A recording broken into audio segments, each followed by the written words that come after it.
पार्थ, तुम्हारे मन में यह अज्ञान आया कैसे? युद्ध भूमि में खड़े होकर कायरों की भाषा बोलना तुम्हें शोभा नहीं देता पार्थ। हृदय की इस तुच्छ दुर्बलता को त्याग कर खड़े हो जाओ। खड़ा हो जाऊं माधव? कैसे कैसे खड़ा हो जाऊं केशव? कैसे खड़ा हो जाऊं? हम तो ये भी नहीं जानते कि धर्म किस ओर है, हमारे विजय में या उनके विजय में। केशव, मैं तो अपनी कृपण दुर्बलता के कारण अपना कर्तव्य भूल चुका हूं, अपना सारा धैर्य खो चुका हूं। मुझे अभी ऐसा कोई साधन दिखाई नहीं देता जो मेरी इन इंद्रियों को सुखाने वाले शोक को दूर कर सके।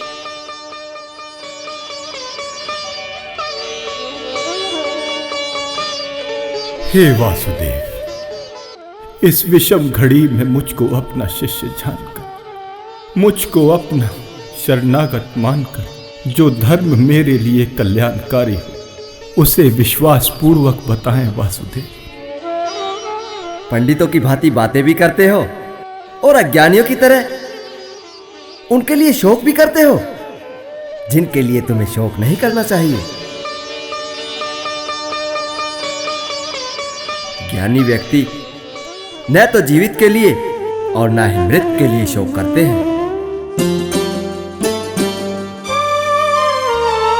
ज्ञानियों जैसी बातें करे पर सच्चे ज्ञान को जान ना पाए।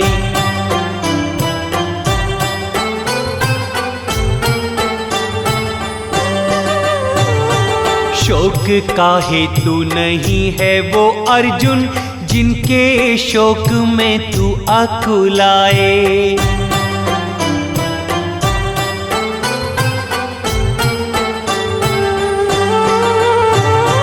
क्यों व्यर्थ चिंता करे इस देह की, क्यों व्यर्थ चिंता करे इस देह की, ये तो जन्मे और मिट जाए। ज्ञानी धीरज खोते नहीं कोई, जग में रहे या जग से जाए। ज्ञानी धीरज खोते नहीं कोई, जग में रहे या जग से जाए। ऐसा किसी काल में नहीं हुआ कि मैं ना रहा हूं या तुम ना रहे हो अथवा ये समस्त राजा ना रहे हो, और ऐसा भी नहीं कि भविष्य में हम लोग नहीं रहेंगे। शरीर के नष्ट होने पर आत्मा का नाश नहीं होता। आत्मा अमर और अजर है। जिस प्रकार शरीरधारी आत्मा इस वर्तमान शरीर में बाल्यावस्था से तरुणावस्था में और फिर वृद्धावस्था में निरंतर अग्रसर होता रहता है,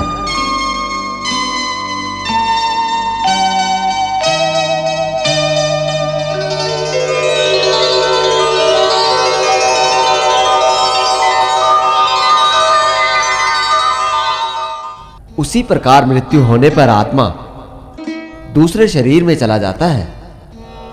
धीर व्यक्ति ऐसे परिवर्तन से मोह को प्राप्त नहीं होता।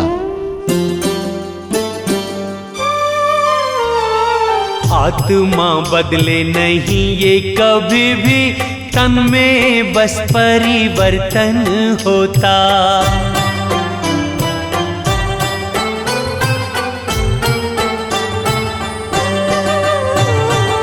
आज शिशु है जो कल युवा होगा, वक्त के साथ वो वृद्ध भी होता।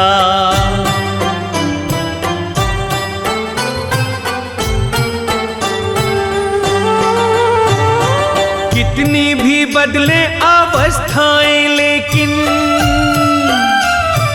कितनी भी बदले अवस्थाएं लेकिन आत्मा का बदलाव न होता। मृत्यु के बाद भी स्थिर रहे ये तो अचल हर काल में होता। मृत्यु के बाद भी स्थिर रहे ये तो अचल हर काल में होता।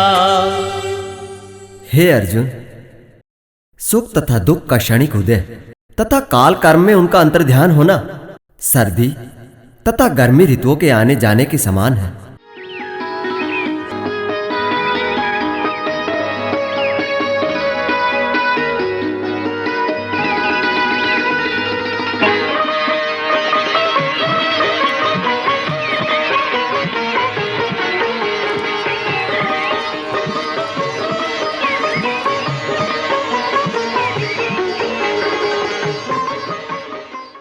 हे भरतवंशी, ये सुख दुख इंद्रिय बोध से उत्पन्न होते हैं और मनुष्य को चाहिए कि अविचल भाव से उनको सहन करना सीखे। जो पुरुष सुख तथा दुख में विचलित नहीं होता और इन दोनों में एक समान रहता है, वह निश्चित रूप से मुक्ति के योग्य है।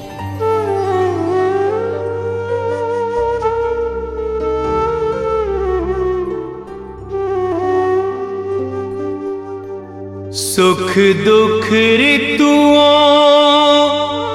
के जैसे हैं, एक आए एक जाए रे। इंद्रियों को वश रखने वाला इनसे ना घबराए रे।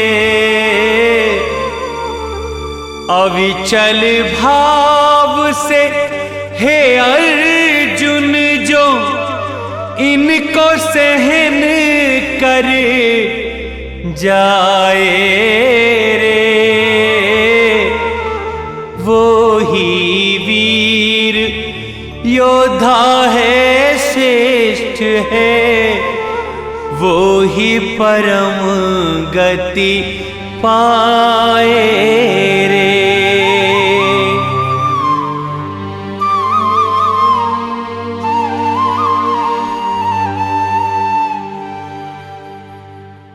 भौतिक शरीर चिरस्थायी नहीं होता, जबकि आत्मा अपरिवर्तित रहता है।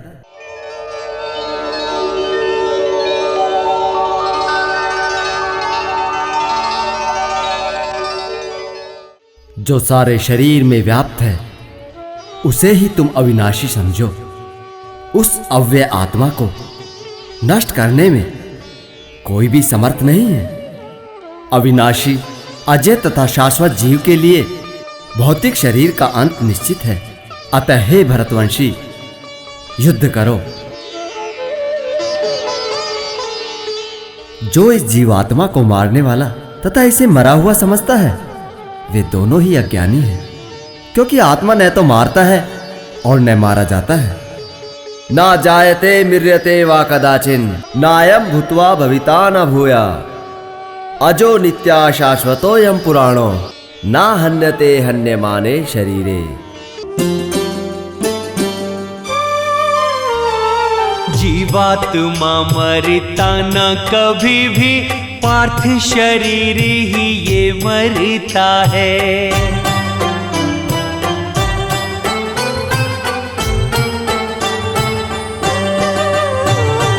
अज्ञानी है वो जो आत्मा को मारने मरने वाला कहता है।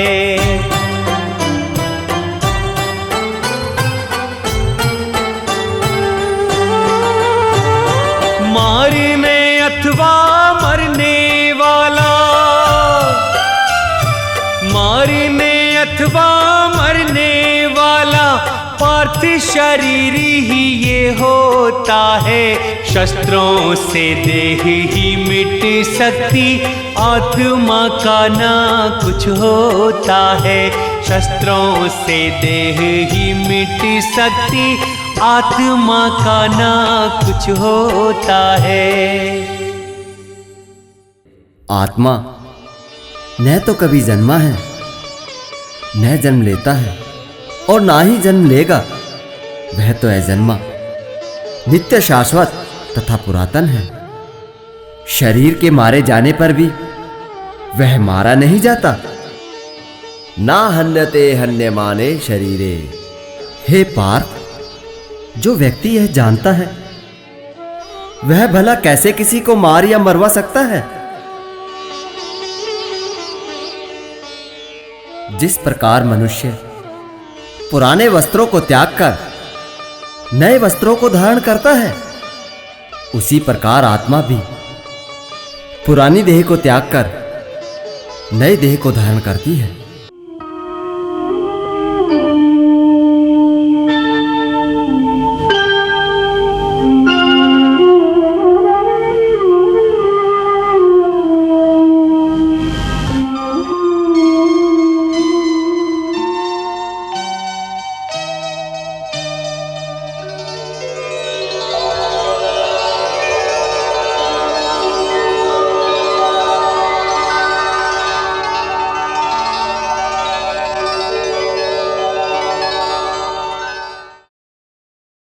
आत्मा को ना तो कभी किसी शस्त्र द्वारा खंडित किया जा सकता है,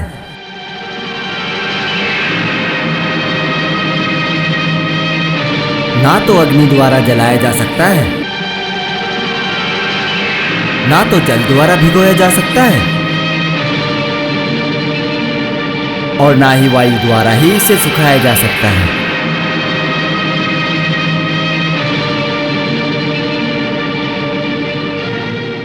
नैनम छिन्दन्त शस्त्राणि नैनम दहति पावका न चैनम कलेदयन्त्यापो न शोषयति मारुता।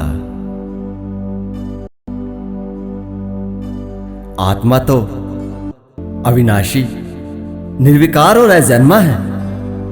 इसके ना टुकड़े किए जा सकते हैं, ना घोला जा सकता है।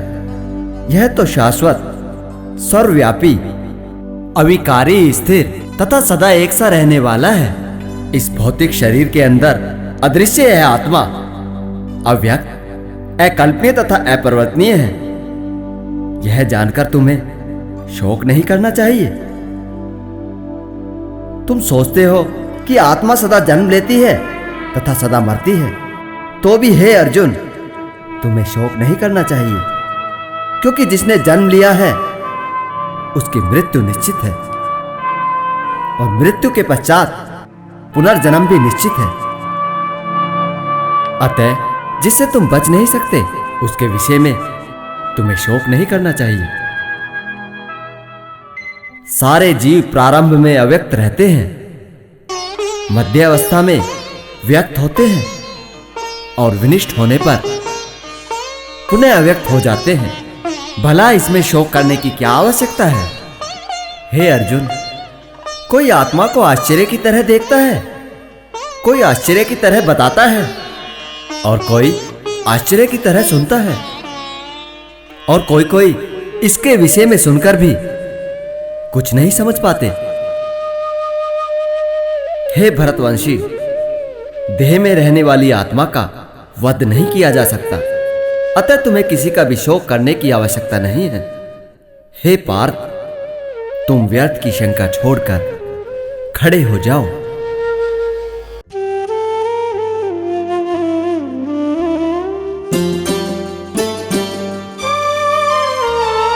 बिन कारण ही आज तू अर्जुन व्यर्थ ही मोह को प्राप्त हुआ है।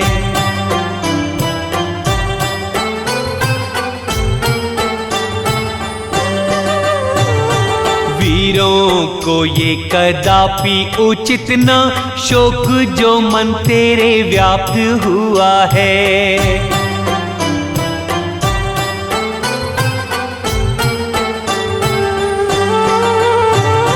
स्वर्ग मिलेगा ना यश ही बढ़ेगा,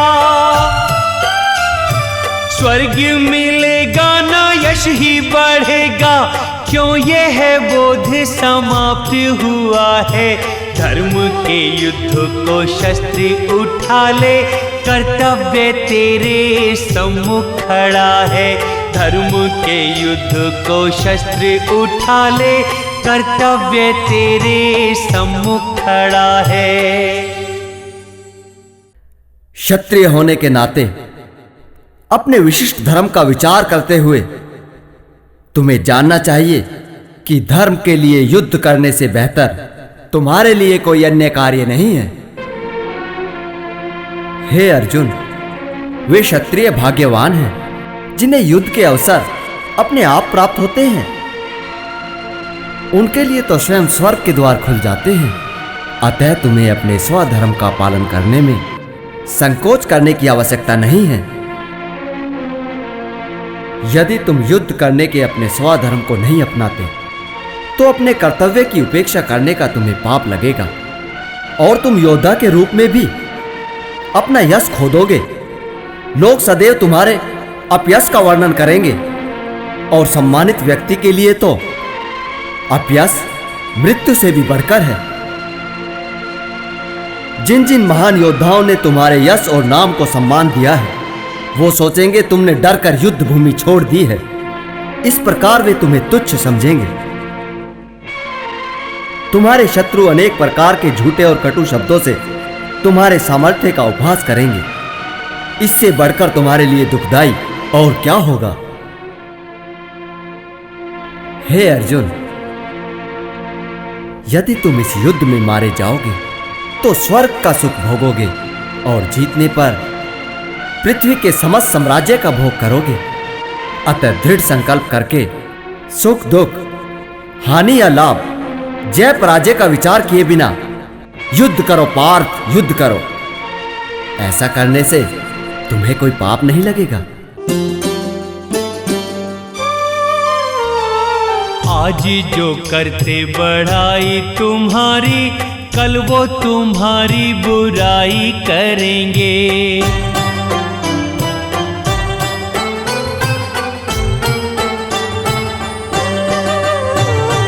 यश अपयश में बदल जाएगा, कायर सब तुमको समझेंगे।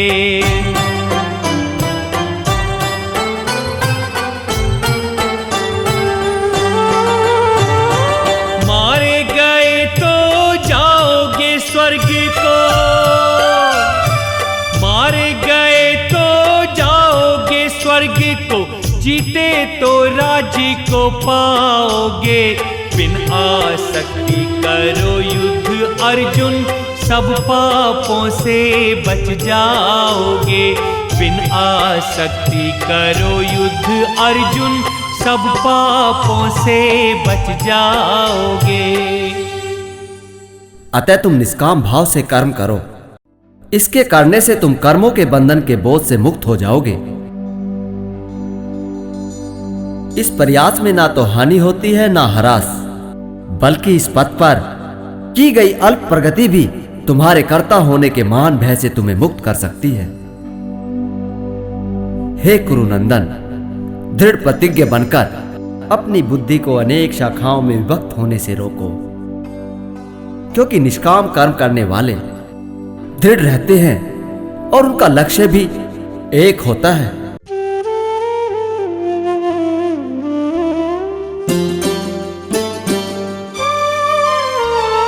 निष्काम कर्म को करने को अर्जुन दृढ़ प्रतिज्ञ होना पड़ेगा।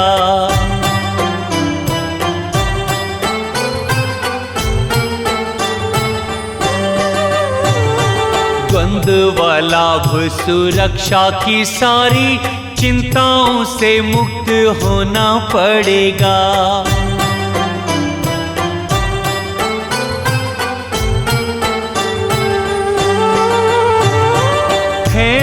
ज्ञानी जो कि अनेकों, है अल्प ज्ञानी जो कि अनेकों अभिलाषाओं में रत रहते हैं। छोटे छोटे कूपों पे वो क्यों भटके, पास समुद्र के जो रहते हैं। छोटे छोटे कूपों पे वो क्यों भटके, पास समुद्र के जो रहते हैं। अल्पज्ञानी व्यक्ति स्वर्ग की प्राप्ति, अच्छे जन बल आदि की प्राप्ति के लिए वेदों में वर्णित विभिन्न प्रकार के कर्म कांडों व यज्ञों के बारे में पढ़कर उसको ही एकमात्र साधन मान लेते हैं। इंद्रिय तृप्ति व ऐश्वर्यमय जीवन की अभिलाषा के कारण उनके लिए इस प्रकार के सकाम कर्म से बढ़कर कुछ भी नहीं है। ओम भूः स्वाहा इदमग्नये नमः। ओम भुवः स्वाहा इदं वायवे नमः। हे अर्जुन, वेदों में वर्णित प्रकृति के गुणों से ऊपर उठो, समस्त द्वंद्वों, लाभ तथा सुरक्षा की समस्त चिंताओं से मुक्त होकर आत्मपरायण बनो। जैसे छोटे से कूप का सारा कार्य एक विशाल जलाशय से तुरंत पूरा हो जाता है, इसी प्रकार वेदों के आंतरिक तात्पर्य जानने वालों के सारे प्रयोजन सिद्ध हो जाते हैं। इसलिए हे अर्जुन, तुम निष्काम भाव से अपना कर्म करो। तुम्हें अपना कर्म करने का अधिकार है, किंतु कर्म के फलों के तुम अधिकारी नहीं हो। ना तो कभी अपने आप को अपने कर्मों के फलों का कारण मानो और ना ही कर्म ना करने में आसक्त हो। कर्मण्येवाधिकारस्ते मा फलेषु कदाचन मा कर्म फल हेतुर्भुर्मा ते संगोस्त कर्मणि। फल पे नहीं अधिकार है अर्जुन, कर्म किए जा तू कर्म किए जा।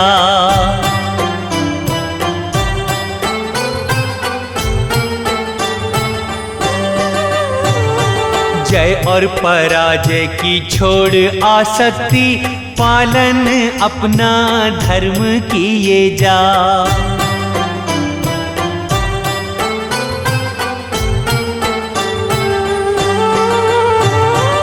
अपने अपने कर्म का अर्जुन, अपने अपने कर्म का अर्जुन, सबके लिए ही विधान बना है। इस क्षण युद्ध ही धर्म है तेरा, हे अर्जुन रण में तू खड़ा है। इस क्षण युद्ध ही धर्म है तेरा, हे अर्जुन रण में तू खड़ा है। सफलता तथा विफलता की समस्त आसक्ति त्याग कर संभाव से अपना कर्म करके कर्मयोगी बनो। हे धनंजय, भक्ति के द्वारा तुम मेरी शरण में आकर समस्त निंदनीय कर्मों से बच सकते हो। कृपण व्यक्ति ही अपने समस्त सकाम कर्म फलों को भोगना चाहते हैं।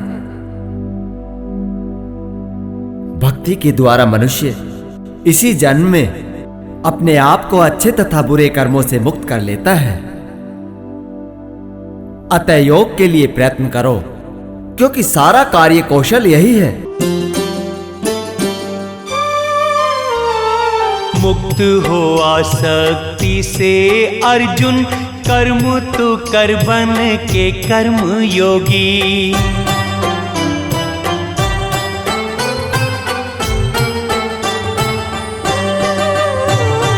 लाभ और हानि को माने समान ही, सोचना जया पराजय होगी।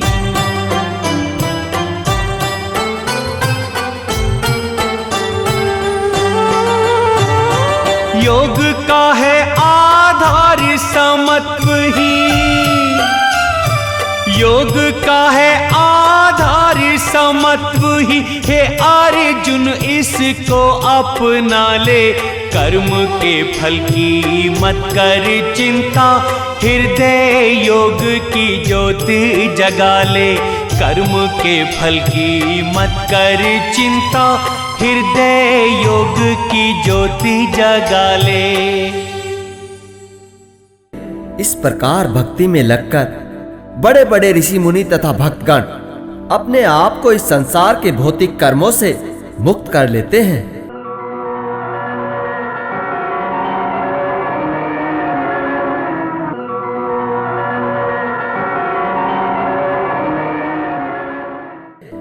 इस प्रकार वो जन्म मृत्यु के चक्र से छूट जाते हैं और भगवान के पास जाकर उस अवस्था को प्राप्त कर लेते हैं जो सारे दुखों से परे है।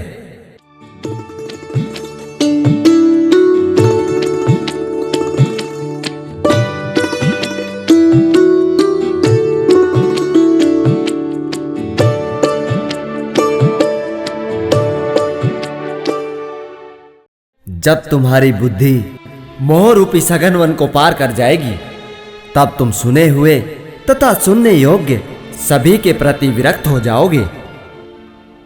जब तुम्हारा मन वेदों की अलंकारमयी भाषा से विचलित ना हो और वह आत्म साक्षात्कार की समाधि में स्थिर हो जाए, तब तुम्हें दिव्य चेतना प्राप्त हो जाएगी।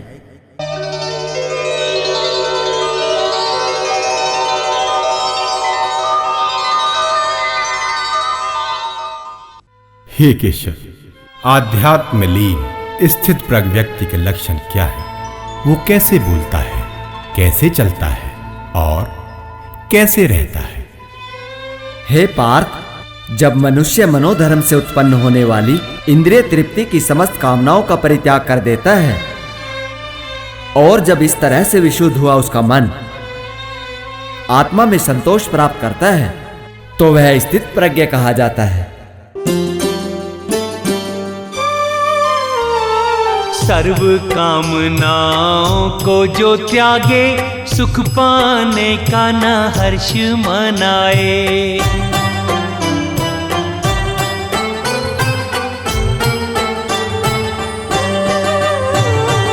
दुख से कभी विचलित नहीं होता, योगी वो मुझ में ध्यान लगाए।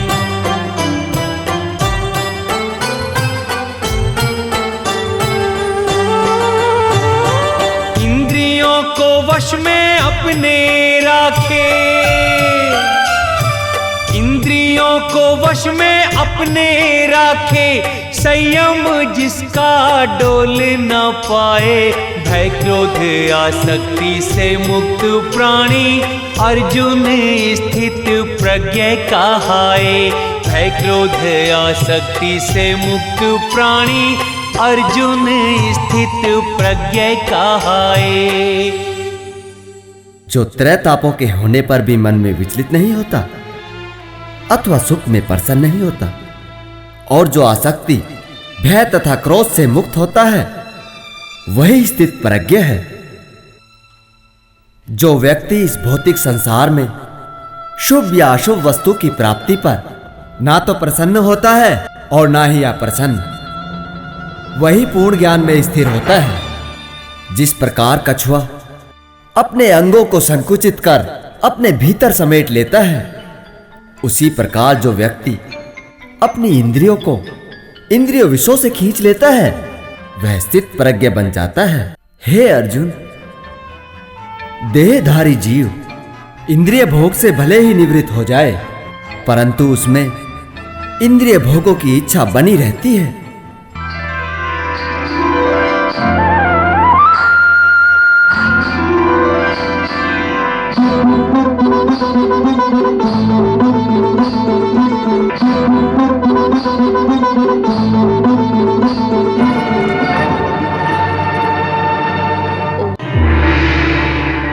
हे पार्थ, इंद्रियां इतनी प्रबल और वेगवान हैं कि वे उस विवेकी पुरुष के मन को भी बलपूर्वक हर लेती है जो उसे वश में करने का प्रयत्न करता है।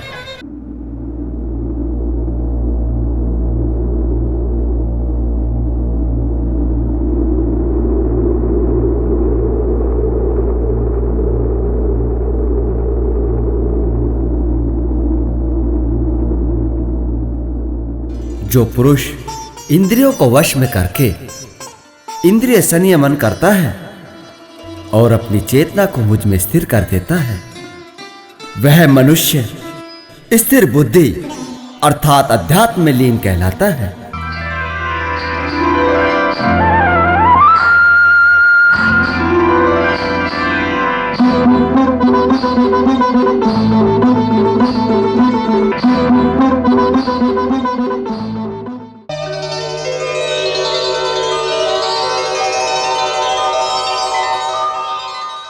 इंद्रियों के विषय में चिंतन करते हुए मनुष्य की उसमें आसक्ति हो जाती है और आसक्ति से काम उत्पन्न होता है और काम के उत्पन्न होने से क्रोध प्रकट होता है।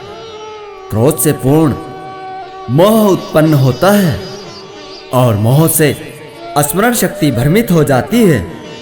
जब स्मरण शक्ति भ्रमित हो जाती है तो बुद्धि का नाश हो जाता है और बुद्धि के नाश हो जाने पर मनुष्य भवसागर में पुनः डूब जाता है।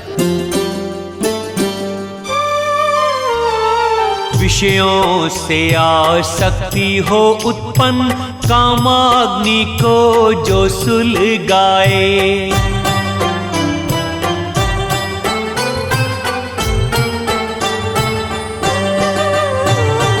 कामना पूर्ति में हो व्यवधान तो जन्मता क्रोध जो बोध मिटाए।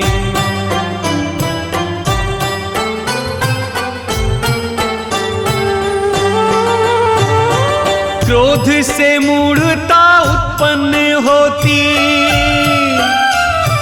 क्रोध से मूढ़ता उत्पन्न होती, विमूढ़ता मति भ्रम है फैलाए।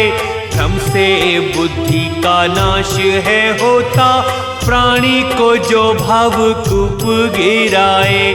जिसकी बुद्धि का नाश हो अर्जुन, उसका सर्वनाश हो जाए।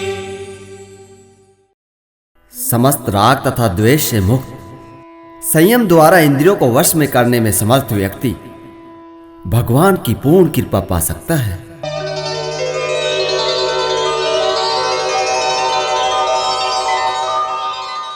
इस प्रकार भगवान की कृपा प्राप्त होने से उसके सभी भौतिक दुखों का नाश हो जाता है और प्रसन्न चित्त वाले उस व्यक्ति की बुद्धि स्थिर हो जाती है।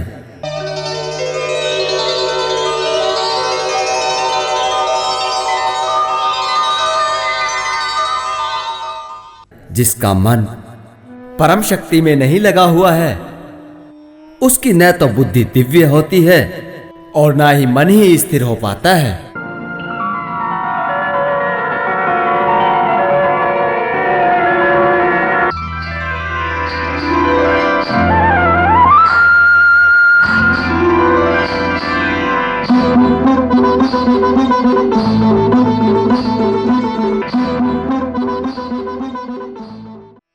अस्थिर मन कभी शांति प्राप्त नहीं कर सकता और अशांत चित्त व्यक्ति कभी सुखी नहीं हो सकता।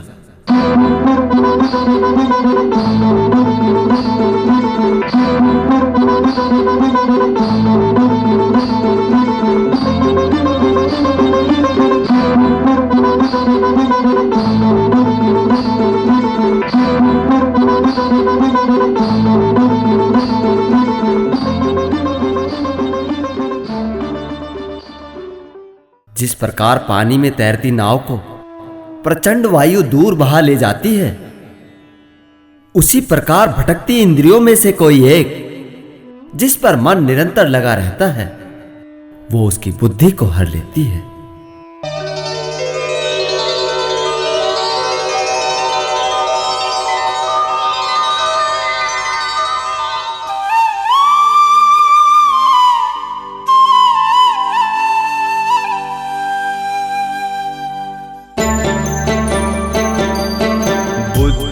व मन जिसके वश में न अर्जुन, सुख शांति को वो कैसे पाए।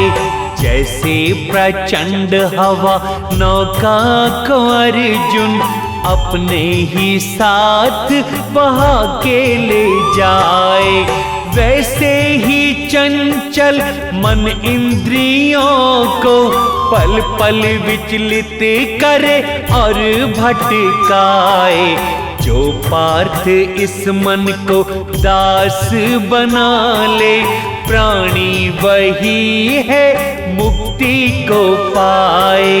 प्राणी वही है मुक्ति को पाए।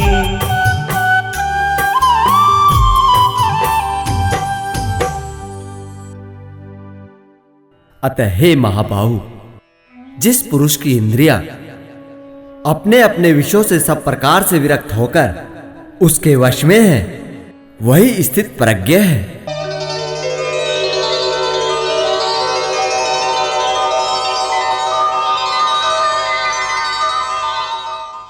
जो समस्त जीवों के लिए रात्रि है, वो आत्म संयमी के लिए जागने का समय है, और जो समस्त जीवों के जागने का समय है, वो आत्म संयमी के लिए रात्रि है। या निशा सर्वभूतानां तस्याम जागृत संयमी, यस्याम जागृत भूतानि सा निशा पश्यतो मुने।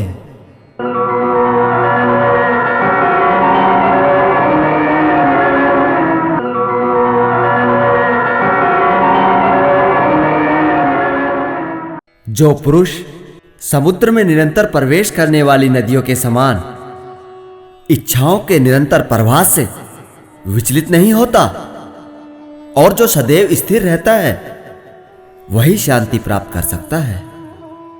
वह नहीं जो इच्छाओं को पूरा करने की चेष्टा करता है।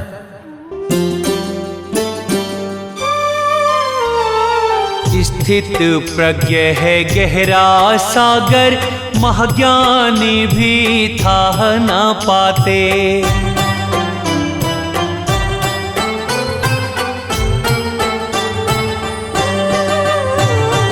अच्छा बुरा जल ले नदी नाले, सागर में ही आके समाते।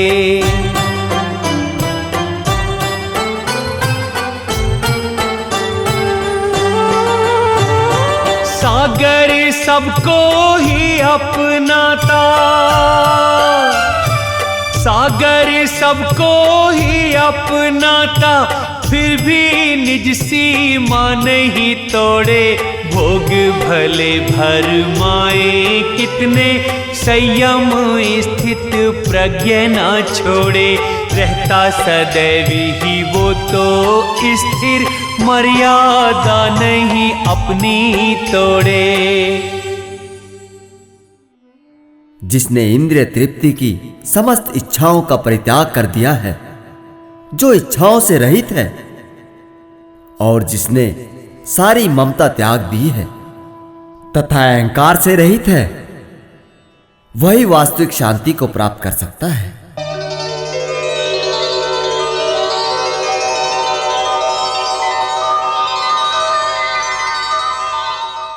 यह आध्यात्मिक तथा ईश्वरीय जीवन का पथ है, जिसे प्राप्त कर मनुष्य मोहित नहीं होता। यदि कोई जीवन के अंतिम समय में भी इस तरह स्थित हो, तो वह भगवत धाम में प्रवेश कर सकता है।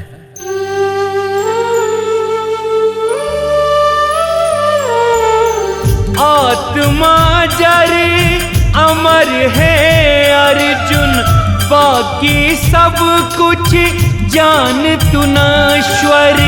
जन्म मरण की त्याग के चिंता, समझ आत्मा को भज परमेश्वर। समझ आत्मा को भज परमेश्वर।